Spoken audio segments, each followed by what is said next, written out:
劳动部劳动力发展署表示呢，这进前有一名人员可能是去互长官霸凌，才来行地路。这民进党的新北市议员李武雄又搁再讲到，有接到上百封的检举批，拢是指控这姓谢的分署长安怎甲员工霸凌。伊是认为讲这无适合的官员就要甲换掉，也呼吁这劳动部长爱互员工一个交代。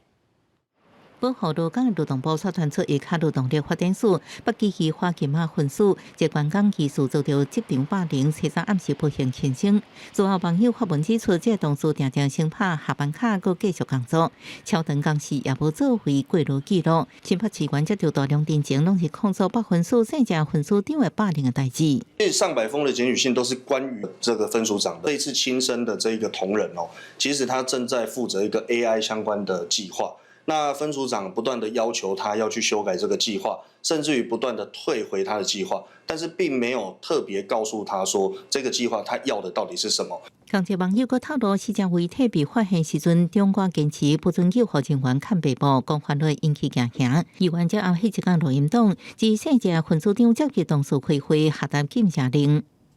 邀请同龄人转达，谢谢父母，谢谢北分署，给他很多的爱。我听到署长告诉我说，有2个立委